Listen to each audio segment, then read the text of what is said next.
what the Mother Earth does.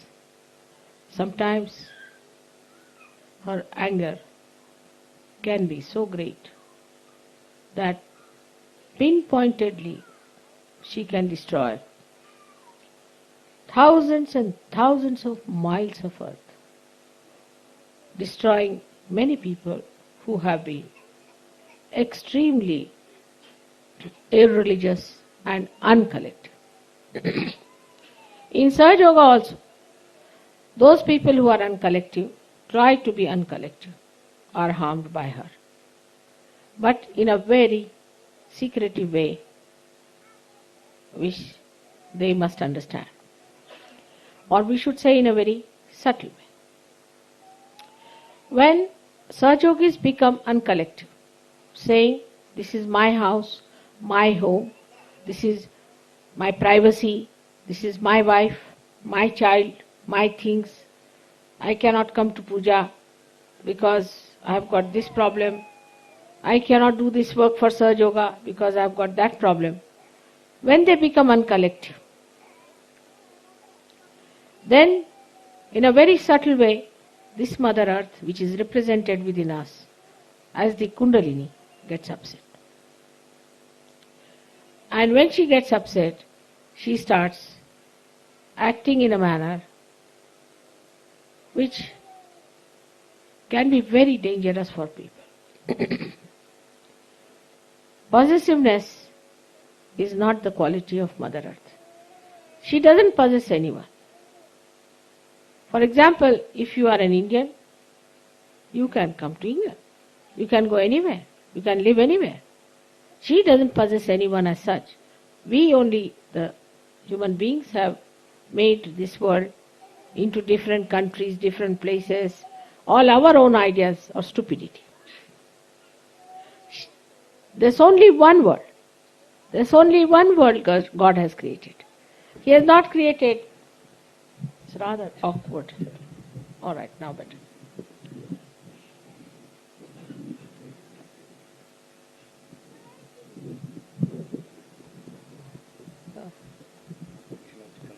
It's all right, now better. It's rather awkward.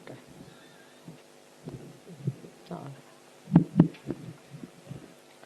She has not created all these nations. Only there are ravines through which big rivers flow. Sometimes, wherever she has raised herself, there are mountains. These are her different durations and different varieties, just to create beauty. Supposing the whole world was like a bald-headed gentleman, what would have happened to us? First of all, we all would have slipped out, I think. Or else, what would have happened if it was nothing but just all over the forest? Or all over only the mountains? Or all over just the rivers? To create the beauty, she has used all these things to make us happy, to give us joy, to entertain us. She created all this beautiful stage for us. And what do? We have divided her into parts. That this is my country, this is your country, this is their country. When we die, what is our country?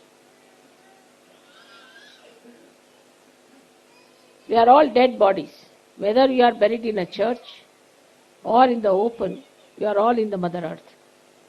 What is our country is that we are the Mother Earth. So we have to understand that this body is made out of that Mother Earth to which it has to go. And we are stupid to feel that we belong to this country or to that country. Of course, this is the greatest miracle of the Maya, that people know this, but still they do not want to believe it. There are so many truths they know, they are sure, they know about it, but they don't want to believe it. Or they believe it, but they don't want to accept it. And even if they accept it, they don't want to know about it. It's a funny human miracle that they know that nothing belongs to us. When we come on this earth, our hands are like this. When we go, everything is like this. Despite that, despite this understanding, we still play games with ourselves, cheat ourselves, and try to believe that I am this country, I am that country, I am so great and so that.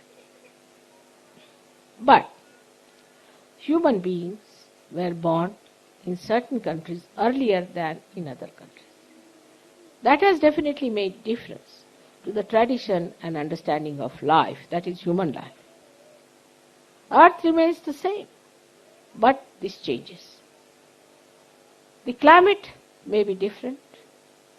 That's why the fruits may be different. It's all an adjustment. In the whole plan, there is such a good adjustment, no quarrel, no problem. It's just a variety again. Supposing all bananas are produced all over the world, who would care for them? For example, if you give bananas to Indians, they will laugh at it. But if you give them apples, they'll say, oh, apples, wait. The other way round for the English. If you want to give somebody a present as an apple, they will look at you. What's the matter with this person?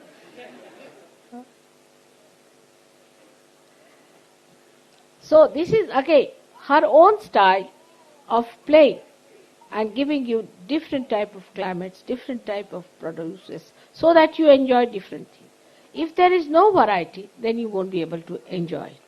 How much she understands you, and how much do we understand her? For a Sahaja Yogi, it is important to understand that we are not going to take anything from here. It's all nothing but clay.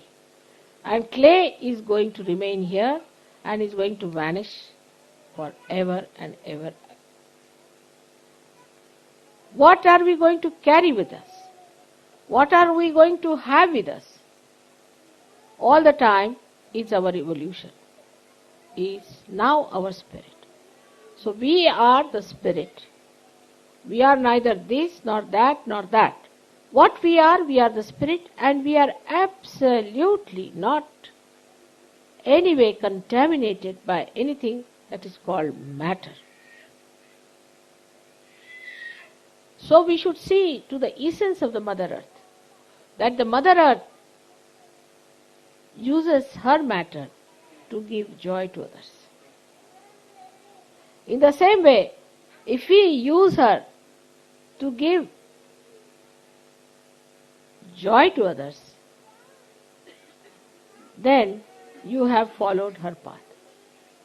On the contrary, if you try to exploit her, it's like making holes or digging at her. Who is your mother? If you try to separate her into parts, that means you are cutting her body into different parts. All these human concepts are anti-mother. But the worst and worst of all is that we do not respect Sri Ganesha within us, which is the creation of this Mother Earth.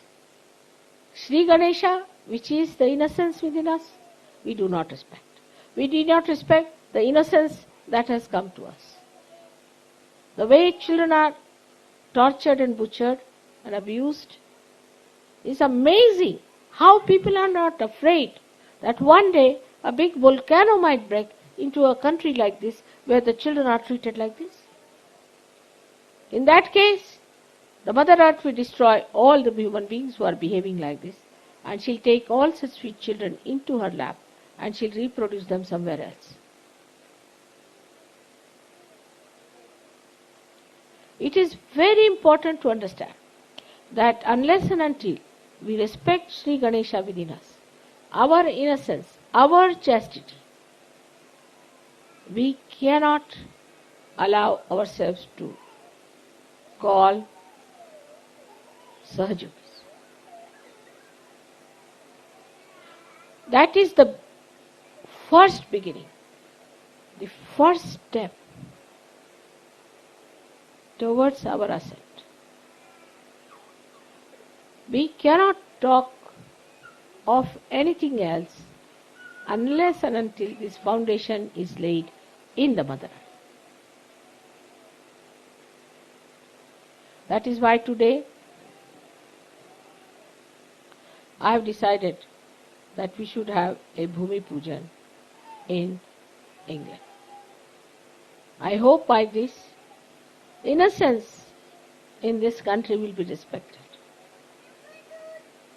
will be loved, will be protected, and will be nourished. By this, innocence in grown-up people will be awakened, that they will respect their innocence, respect their chastity, above all other things. By this Bhumi Pujan, we respect the essence of the Mother Earth, that is the Kundalini within us, and we respect our self-realization by that. I hope what I am going to do today may be able to transform this country into its real form that I call as the heart of the universe. By this I hope the Mother Earth will melt the stone hearts of this country into beautiful lotuses, into fragrant flowers of daisies all around. May God bless you. Today's puja is going to be very small, and we are not going to have a very long puja. It's just going to be Sri Ganesha's puja. And Gauri's puja is not going to be very long puja. Only thing is that today, with full attention, you all should sit down with left hand towards me and right hand on the Mother Earth. On the Mother Earth. Right hand on the Mother Earth. If you are sitting on the chairs, you can put the left hand towards me and right hand towards the Mother Earth.